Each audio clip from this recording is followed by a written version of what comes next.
Good afternoon, LAPCS scholars. Mr. Rowley here. And here we are going to do the last part of the Civil War.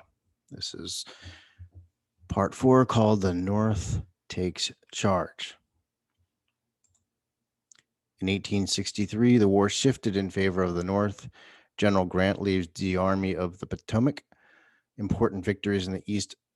Total war. South will not receive help from Europe, and a war of attrition. So those are the highlights. Chancellorsville. As Lee's troops moved north to northern Virginia, Stonewall Jackson stopped for 9 days to visit his wife and infant daughter. He would be dead in 3 weeks by friendly fire. Friendly fire means that it was his own men who killed him, even though it was an accident.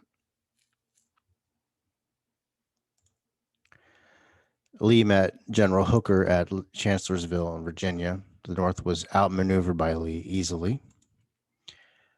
Gettysburg. General Lee and General A.P. Hill headed north for two reasons. They wanted to divert fighting from Shenandoah Valley, and Hill's troops needed to get shoes and other supplies. They met Union troops under General Meade at Gettysburg, Pennsylvania. Gettysburg is important to me because it is what actually got me into the Civil War and therefore into history. So, fun fact there. The 3-day battle was costly for both sides. Picket charge up Little Round Top was barely any better than a suicide mission. After 3 days, there were 23,000 Union casualties and 28,000 Confederate casualties. Lee retreated, never to enter the North again. That's why many historians view the Union victory at Gettysburg, to be the turning point of the war. That's simply because the South never entered Northern Territory again. They were on the run from this point on throughout the rest of the war. So they will continue to win important victories until the South surrenders. They, as in the North. Dead men and horses began to rot in the summer heat, drawing flies, rodents, and vultures. The smell carried into the town of Gettysburg. The townswomen took on the task of burying the dead. Southern soldiers were separated and buried in shallow graves away from town. Union soldiers were divided by state and buried in a series of semicircles, as you can see here in this picture. I highly recommend that you go visit Gettysburg when it gets to be a little warmer weather. The Gettysburg Address in 1873, November of 1873, is a few months after the battle took place. Lincoln came to dedicate the ceremony. He was the second speaker at the day, and he only spoke for about 2 minutes. He used the speech to refocus attention to the Declaration of Independence. All men are created equal.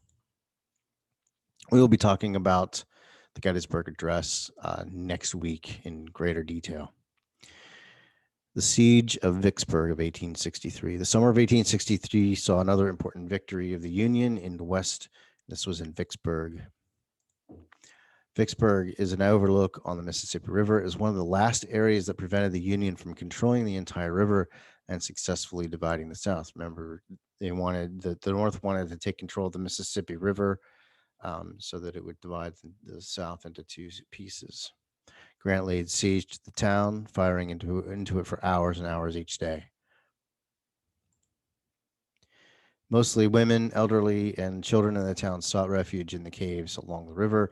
Their food supply was gone. They had to eat horses, dogs, mules, rats, anything they could get a hold of, basically, before surrendering the day after the victory of Gettysburg, July 4th. So this was happening.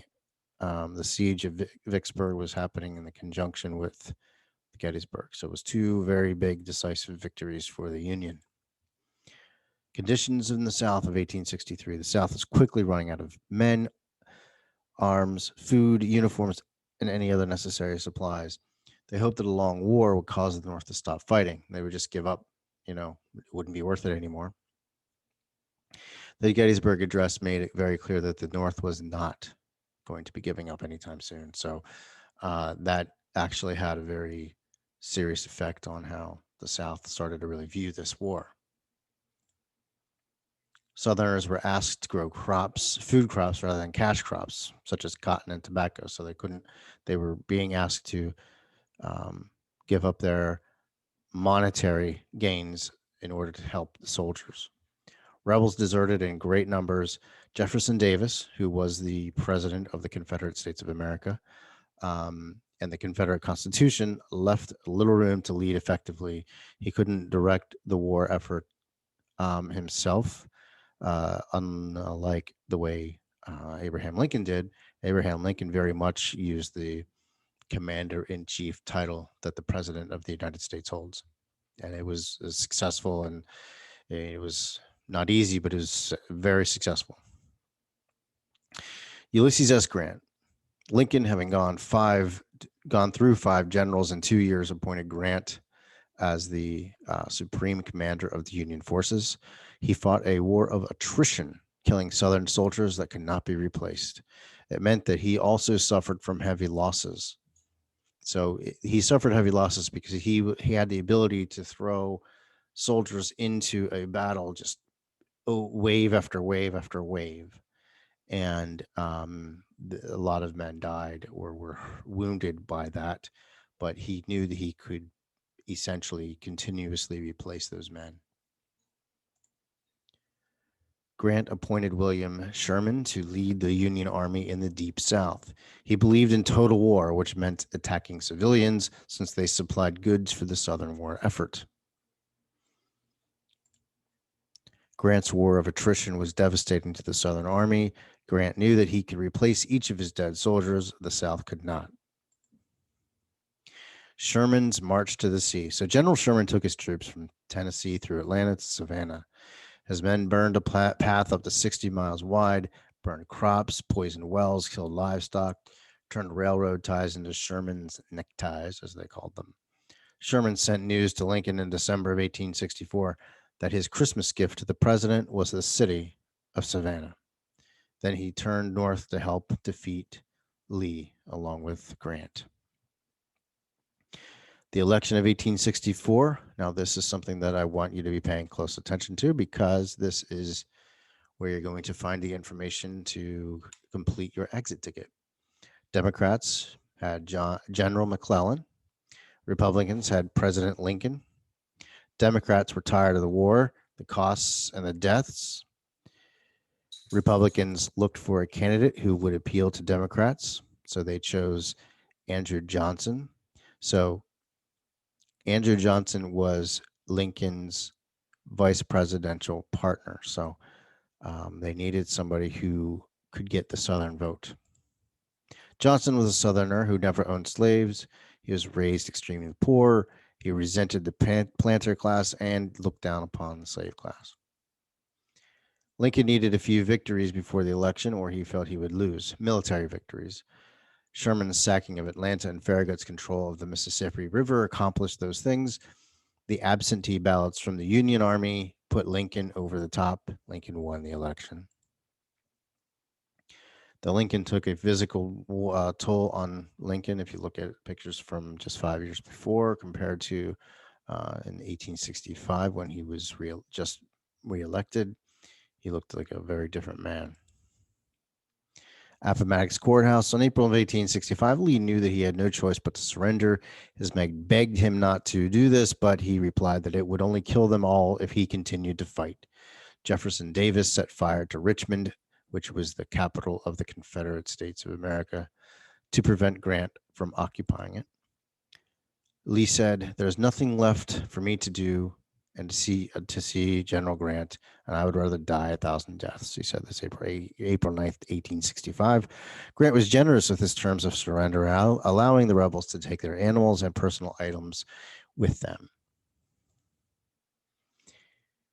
The Union band played Dixie as the men marched away. William McLean's home in Appomattox Courthouse was where the surrender agreement was signed, in his parlor here. Lincoln assassinated. Lincoln and his wife, Mary Todd, went to Ford's Theater to see My American Cousin. John Wilkes Booth shot him in the back of the head. He died, which this picture depicts. He died within hours, and this was in April of 1865. John Wilkes Booth, his conspirators, the people that worked with him, and along with him, were captured, tried, and hung very swiftly. And that is it. So make sure you do your exit ticket. Make sure you are completing your notes, either Cornell or outline, doesn't matter which, and send them to me. And you have a good day, and we'll see you later.